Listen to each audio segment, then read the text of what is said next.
नमस्कार दोस्तों, स्वागत है आपका आज के मुख्य समाचारों में। दोस्तों यहां पर आपको देखने को मिलेंगी सुबह से लेकर शाम तक की तमाम बड़ी खबरें, मुख्य समाचार, ब्रेकिंग न्यूज अपडेट्स के रूप में। तो दोस्तों आप सभी लोगों से रिक्वेस्ट है इस वीडियो को ज्यादा से ज्यादा लाइक और शेयर करें। तो दोस्तों सीधे चलते हैं आज की पहली बड़ी खबर की ओर। मोदी कैबिनेट ने लिए बड़े फैसले, गाँव किसान से लेकर बिजली के लिए बड़े ऐलान। जी हाँ दोस्तों, प्रधानमंत्री नरेंद्र मोदी की अध्यक्षता में कैबिनेट और cabinet committee on economic affairs की मीटिंग हुई। इस मीटिंग में पावर डिस्ट्रीब्यूशन रिफॉर्म को मंजूरी दी गई। साथ ही देश में गांव-गांव तक इंटरनेट से जोड़ने के लिए भारत नेट प्रोजेक्ट के तहत फंड को भी मंजूरी दी गई है। दोस्तों भारत नेट प्रोजेक्ट के लिए 19,000 करोड़ रुपए के आवंटन को मंजूरी मिली है। कैबिनेट मीटिंग में लिए गए महत्वपूर्ण निर्णय के बारे में जानकारी देते हुए केंद्रीय मंत्री प्रकाश जावड़ेकर ने कहा कि 2 दिन पहले वित्त मंत्री निर्मला सीतारमण ने कोविड के कारण 6,28,000 करोड़ की मदद का जो खाका बताया था उसे आज कैबिनेट ने मंजूरी दे दी। केंद्रीय मंत्री प्रकाश जावड़ेकर ने कहा कि पहले की सरकारें जो घोषणा करती थी उसे कई दिनों बाद लागू करती थी, लेकिन मोदी सरकार ने इसे जल्द लागू कर दिया है। केंद्रीय मंत्री ने कहा कि जून से नवंबर तक सरकार ने मुफ्त अनाज देने की घोषणा की है। इस योजना के तहत इस बार मई से नवंबर तक 80 करोड़ लोगों को मुफ्त अनाज मिलेगा। इसके लिए 93,000 करोड़ रुपए घोषित किए गए हैं। केंद्रीय मंत्री ने बताया कि डीएपी खाद यूरिया का दाम नहीं बढ़े, इसके लिए 14,000 करोड़ रुपए की सब्सिडी दी गई है। गाँव में ब्रॉडबैंड सुविधा के लिए 19,000 करोड़ दिए गए हैं। 97,000 करोड़ रुपए बिजली व्यवस्था के सुधार के लिए, 1,22,000 करोड़ रुपए एक्सपोर्ट सुविधा के लिए दिए गए हैं। ये आत्मनिर्भर भारत का चौथा पैकेज है जो कि तुरंत प्रभाव से लागू होगा। इसके बाद दोस्तों अगली बड़ी खबर। आधार पूनावाला बोले जनवरी फरवरी के बीच 6 करोड़ वैक्सीन डोज का किया गया निर्यात। दूसरी लहर के बाद सारा ध्यान भारत पर। जी हां दोस्तों, एस्ट्राजेनेका के साथ मिलकर भारत में ऑक्सफोर्ड की वैक्सीन कोविशील्ड का प्रोडक्शन कर रही पुणे स्थित देश की सबसे बड़ी दवा निर्माता company serum institute of India के सीईओ आधार पूनावाला ने कहा है कि कोरोना की दूसरी लहर से पहले दुनिया भर के देश में 6 करोड़ वैक्सीन का निर्यात किया गया था। उन्होंने कहा कि कोरोना की दूसरी लहर आने के बाद सारा ध्यान भारत के लोगों पर शिफ्ट कर दिया गया, क्योंकि यह उस वक्त की जरूरत थी। इंडिया ग्लोबल फोरम में आधार पूनावाला ने बुधवार को कहा कि मुझे नहीं लगता कि चीजें गलत दिशा में गई। वैश्विक आपूर्ति को पूरा करने के लिए अरबों डॉलर वैक्सीन की आवश्यकता है। दुनिया के सभी वैक्सीन निर्माता साथ मिलकर काम कर रहे हैं, क्योंकि और कोई दूसरा विकल्प नहीं है। उन्होंने कहा कि हम वैक्सीन का प्रोडक्शन बढ़ा रहे हैं और अन्य भी इसकी रफ्तार को तेज कर रहे हैं। इसके बाद दोस्तों अगली बड़ी खबर। 4 धाम यात्रा पर हाईकोर्ट ने लगाई रोक, उत्तराखंड सरकार ने किया सुप्रीम कोर्ट का रुख।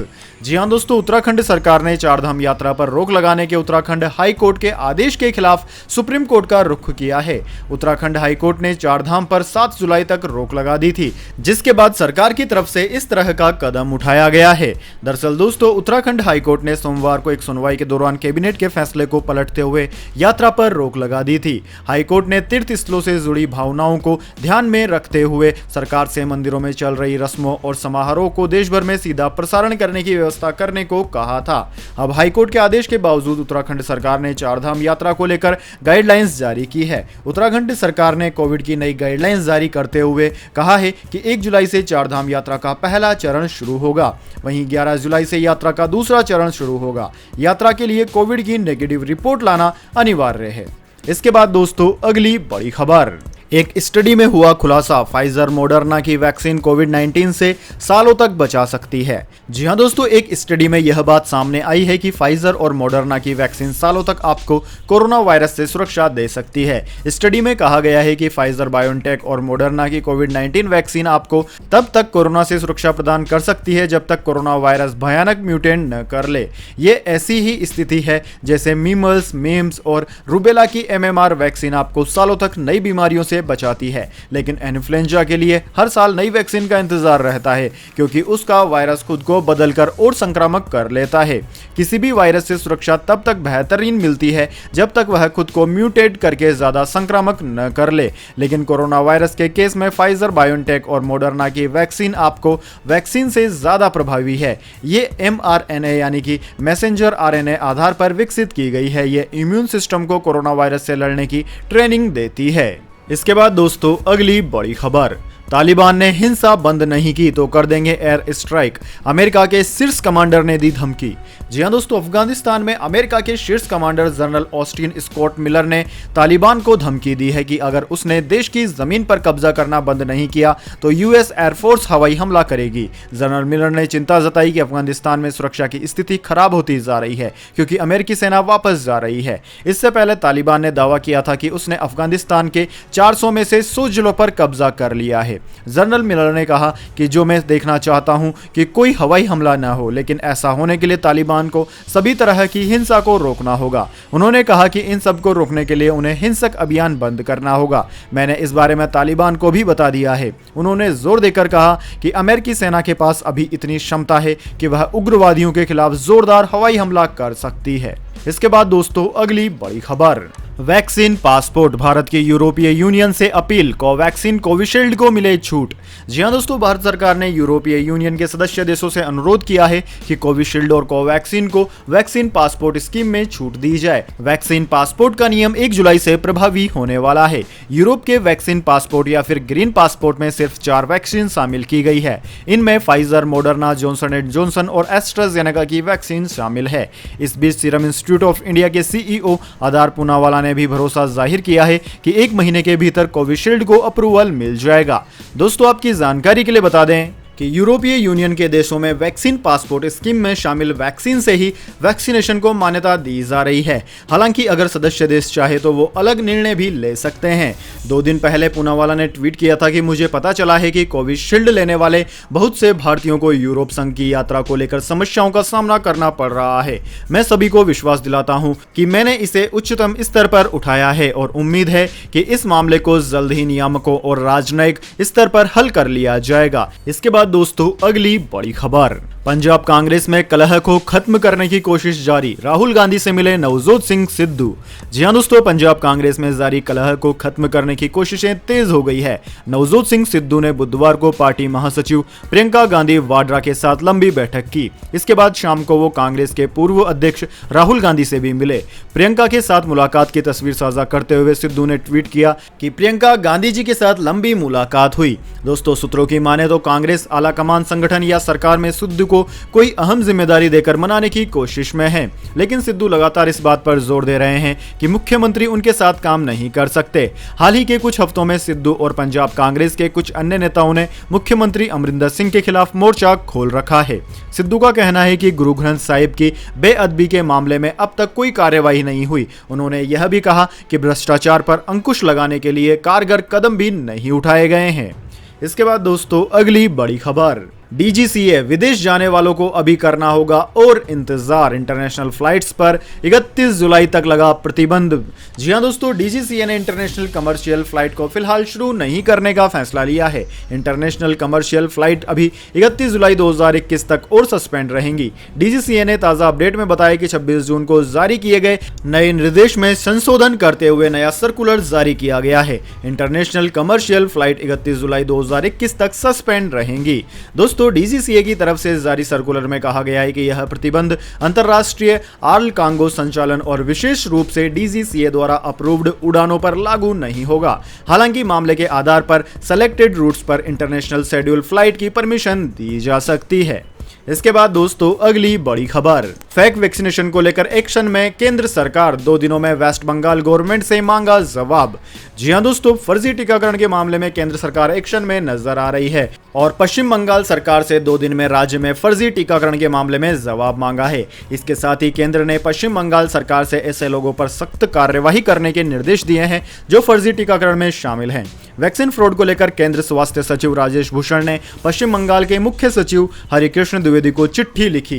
केंद्रीय स्वास्थ्य सचिव ने पश्चिम बंगाल के चीफ सेक्रेटरी को फर्जी टीकाकरण पर तुरंत जवाब देने को कहा है। चिट्ठी में उन्होंने यह भी कहा है कि अगर जरूरत हो तो सख्त कार्यवाही करे। बंगाल विधानसभा में नेता प्रतिपक्ष और बीजेपी विधायक शुभेंदु अधिकारी ने पश्चिम बंगाल में फर्जी टीकाकरण को लेकर केंद्रीय स्वास्थ्य मंत्रालय से शिकायत की थी। दोस्तों शुभेंदु अधिकारी ने कोलकाता के कस्बा इलाके को लेकर शिकायत दी थी, जिसमें कहा गया था कि फर्जी तरीके से वैक्सीनेशन कैंप लगाया जा रहा है और जिनको टीका दिया जा रहा है उन्हें कोविन प्लेटफॉर्म के जरिए कोई सर्टिफिकेट नहीं दिया जा रहा। इसके बाद दोस्तों जान लेते हैं पूरी दुनिया और भारत में क्या है इस महामारी की ताज़ा स्थिति। सबसे पहले दोस्तों बात करते हैं पूरी दुनिया की। तो दोस्तों पूरी दुनिया की बात की जाए तो पूरी दुनिया में इस वक्त तक इस महामारी के संक्रमितों का आंकड़ा 18,19,12,000 को पार कर गया है, जबकि दोस्तों इस महामारी से मरने वालों की संख्या 39,40,000 को पार कर गई है। वहीं दोस्तों इस महामारी से सर्वाधिक प्रभावित देशों की बात की जाए तो उनमें America, Bharat, Brazil, France, Russia, Turkey, United kingdom, Argentina, Italy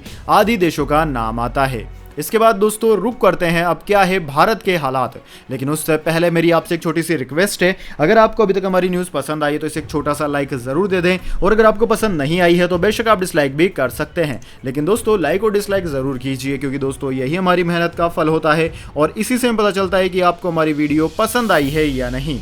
तो दोस्तों जल्दी से जान लेते हैं क्या है भारत के हालात। दोस्तों भारत में इस वक्त तक इस महामारी के संक्रमितों का आंकड़ा 3,03,62,000 को पार कर गया है, जबकि दोस्तों इस महामारी से मरने वालों की संख्या 3,98,000 के पार है। दोस्तों इस महामारी से सर्वाधिक प्रभावित राज्यों की बात की जाए तो उनमें महाराष्ट्र, केरला, कर्नाटक, तमिलनाडु, आंध्र प्रदेश, उत्तर प्रदेश, वेस्ट बंगाल, दिल्ली, छत्तीसगढ़, राजस्थान, ओडिशा, गुजरात, मध्य प्रदेश, हरियाणा, बिहार आदि राज्यों का नाम आता है। इसके बाद दोस्तों अगली बड़ी खबर, अयोध्या में आयोजित हुई गोपनीय बैठक, जमीन खरीद फरोख्त के मामले पर हुई गहन चर्चा, जाने कौन कौन हुआ शामिल।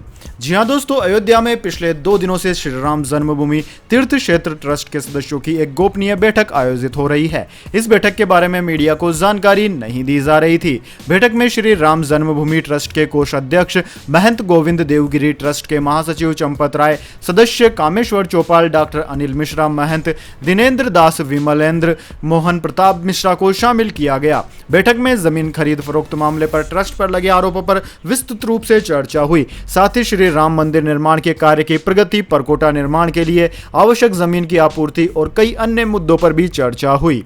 दोस्तों कल ट्रस्ट के कोष अध्यक्ष गोविंद देवगिरी ने राम मंदिर निर्माण स्थल का निरीक्षण भी किया। दोस्तों सूत्रों की माने तो जमीन खरीद फरोख्त मामले पर ट्रस्ट पर लगे आरोपों को ध्यान में रखकर एक उच्च स्तरीय जांच ट्रस्ट की तरफ से की जा रही है। साथ ही सूत्रों के मुताबिक पिछले दिनों राम मंदिर निर्माण का जायजा लेने अयोध्या पहुंचे आरएसएस के भैयाजी जोशी को ट्रस्ट के संरक्षक की भूमिका दी जा सकती है।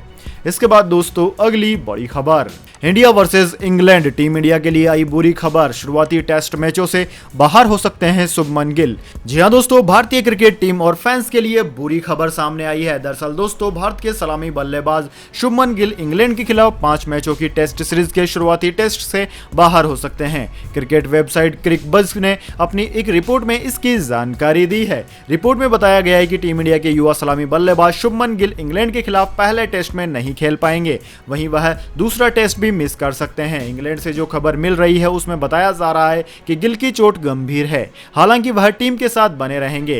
दोस्तों आपकी जानकारी के लिए बता दें, अभी भारतीय क्रिकेट कंट्रोल बोर्ड ने गिल की चोट को लेकर कोई आधिकारिक ऐलान नहीं किया है। आपकी जानकारी के लिए बता दें, भारत और इंग्लैंड के बीच टेस्ट सीरीज शुरू होने में अभी 1 महीने से ज्यादा का समय बाकी है। ऐसे में अभी किसी भी तरह की भविष्यवाणी करना उचित नहीं होगा। लेकिन क्रिकबज़ ने अपनी रिपोर्ट में दावा किया कि शुभमन गिल इंग्लैंड के खिलाफ 4 अगस्त से नोटिंगहम में खेले जाने वाले पहले टेस्ट में टीम इंडिया का हिस्सा नहीं होंगे। इसके बाद दोस्तों अगली बड़ी खबर, दिल्ली में कांग्रेस हाईकमान ने सिद्धू को मनाया तो कैप्टन अमरिंदर सिंह ने पंजाब में विधायकों को लंच पर बुला लिया। जी हां दोस्तों, एक तरफ दिल्ली में नवजोत सिंह सिद्धू पार्टी के बड़े नेताओं से मुलाकात कर रहे हैं, तो दूसरी ओर चंडीगढ़ में मुख्यमंत्री कैप्टन अमरिंदर सिंह ने भी बैठकों का दौर शुरू कर दिया है। इस कड़ी में कैप्टन अमरिंदर सिंह ने गुरुवार को अपने समर्थक नेताओं और विधायकों को फार्म हाउस पर लंच के लिए बुलाया। लंच डिप्लोमेसी के तहत कैप्टन अमरिंदर सिंह ने आकलन करने की कोशिश की है कि अगर नवजोत सिंह सिद्धू को कोई बड़ी जिम्मेदारी कांग्रेस आलाकमान के द्वारा दी जाती है तो ऐसे में उनके हक में कौन कौन से नेता खड़े हो सकते हैं। सूत्रों के मुताबिक कैप्टन अमरिंदर सिंह नहीं चाहते कि नवजोत सिंह सिद्धू को किसी भी हाल में कोई भी बड़ी जिम्मेदारी कांग्रेस आलाकमान द्वारा पंजाब में दी जाए। सूत्रों की बात की जाए तो सूत्रों के मुताबिक पंजाब कांग्रेस में मचे घमासान के बीच नवजोत सिंह सिद्धू को पार्टी में अहम जिम्मेदारी मिल सकती है। बुधवार को प्रियंका गांधी से मुलाकात के बाद सिद्धू उनके बताए फॉर्मूले पर राजी हो गए हैं। कांग्रेस पार्टी सिद्धू को दी जाने वाली अहम जिम्मेदारी को लेकर अगले 48 घंटे के अंदर प्रेस कॉन्फ्रेंस करेगी। वहीं नवजोत सिंह सिद्धू ने प्रियंका गांधी से मिलने के बाद देर शाम राहुल गांधी से भी मुलाकात की। दोनों नेताओं के बीच करीब 1 घंटे तक बातचीत चली। इसके बाद दोस्तों अगली बड़ी खबर, मौसम समाचार, जानिए अगले 24 घंटे और पिछले 24 घंटे के मौसम पूर्वानुमान। सबसे पहले दोस्तों बात करते हैं बीते 24 घंटों की। तो दोस्तों बीते 24 घंटों के दौरान सिक्किम, उप हिमालय, पश्चिम बंगाल, पूर्वोत्तर बिहार, असम, मेघालय, अरुणाचल प्रदेश और आंतरिक तमिलनाडु और दक्षिणी पश्चिमी मध्य प्रदेश के कुछ हिस्सों में हल्की से मध्यम बारिश के साथ एक दो स्थानों पर भारी बारिश हुई। दक्षिण पूर्वी राजस्थान, शेष पूर्वोत्तर भारत, तेलंगाना के कुछ हिस्सों, कोकण और गोवा और लक्षद्वीप में हल्की से मध्यम बारिश हुई है। वहीं दोस्तों शेष बिहार, ओडिशा, छत्तीसगढ़, पूर्व और दक्षिण और मध्य के अलग अलग हिस्सों, दक्षिण गुजरात के कुछ हिस्सों और अंडमान और निकोबार द्वीप समूह में हल्की बारिश हुई है। वहीं दोस्तों आगामी 24 घंटे की बात की जाए तो अगले 24 घंटों के दौरान बिहार, उप हिमालय, पश्चिम बंगाल, सिक्किम, असम, मेघालय, अरुणाचल प्रदेश और नागालैंड, मणिपुर, मिजोरम, त्रिपुरा के कुछ हिस्सों में हल्की से मध्यम बारिश के साथ एक दो स्थानों पर भारी बारिश देखने को मिल सकती है।